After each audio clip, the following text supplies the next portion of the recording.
And we're going to discuss one thing that we all have on our minds. Worry. We spend countless hours stressing about money, work, family, health. I could make a list go on for days. You know what? And these days we're panicking about everything from layoffs to swine flu. Well, global speaker and expert Ocean Palmer, that's the greatest name ever, here to help us improve our lives by getting us to worry less.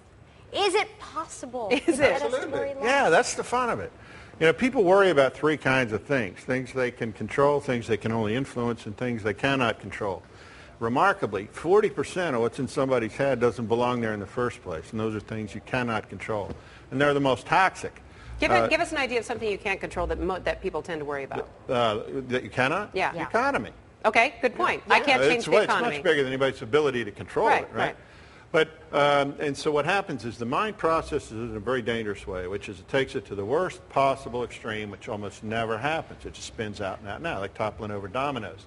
So those types of things really don't belong in your head anyway. And 40% of the noise in most folks' head falls into that category. So it's a great opportunity to get rid of that stuff by having the mental discipline to treat your head like a castle with a drawbridge, sweep that stuff out, pull the drawbridge back up. Because you say those types of worries can actually lead to really devastating results, as suicide and those kind of really dangerous kind of ramifications. Right. What you think drives how you feel. How you feel drives what you do. So if you fill your mind with a bunch of bad hypothetical what-ifs, it's going to draw you to a negative conclusion. You're liable to do something that's not good for you.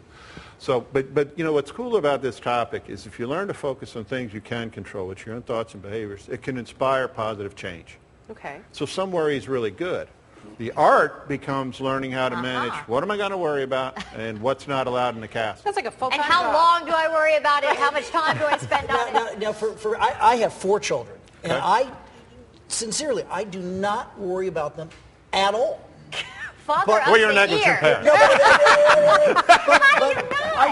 Can you under-worry? I mean, is he a hot mess because he's not concerned? I think if you're happy and you're content, you feel good about who you are, the life you're living. I think you got the formula dialed in. You know, the power is up here and in here, and when those are in alignment, it's easy to stay balanced and stay positive and inspire other people. And that's a great example for children, by the way. What about it? I think I'm not alone in this category. Like you say, the things you can control.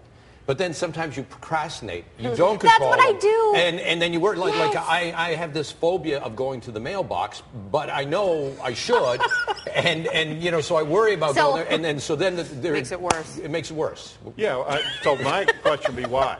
Why don't you just go do it? I don't know. That's where I know. So how often do you not go to the mailbox? Once a month, maybe. Oh boy! And see, then his bills are late and things happen. Is this a whole other book, Ocean? I think it might. Sorry, you four and Gail in the car. I know. Let me ask you. You need to take up a collection and buy her that Corvette. Let me ask you about worry, because is it something that comes from our upbringing? Is it genetic? Is it something that we kind of grow up with? Fabulous point. An adult's outlook on life is shaped between the ages of 0 and 13. So chronic worriers tend to beget worriers. Chronic worriers. All the more reason for us to role model the right behaviors during the formative years so that our kids grow up much better equipped to handle this. Okay, Ocean, a question that I have, and I think a lot of people might deal with this, is when you get into bed at night, I think this could be the reason for insomnia in some cases, and all of the sudden, everything, and it does have to do with procrastination, things I should have fixed, things I should take care of, things I should do. I worry about everybody. I don't even worry about me, I worry about other people in my life at night, and I cannot sleep. And then how do we deal with that? How does she stop that cycle? Well, there's a couple key dynamics there. One of them is that idle time creates worry time. Devil's playground. Right? And so that's one thing. The other thing I'd say is, what of those issues that you're worried about can you really control? There's a certain amount of emotional discipline that we have to have. If you can't control it, it's not allowed in the castle. Lower the drawbridge and sweep it out. And when you catch yourself with these thoughts, right? You catch yourself thinking about others and all. And that doesn't gain you anything. Right? No. And so the important thing is to be able to police, you know, just because somebody has access to your mind doesn't mean they have the right to be there. Yeah, that's the key thing. Wow, that's the key thing, right? And so I really urge people to take ownership of this stuff. If it belongs, use it as a strength of positive change in your life. If it does not belong, it does not have the right to be there, kick it back out. Wow.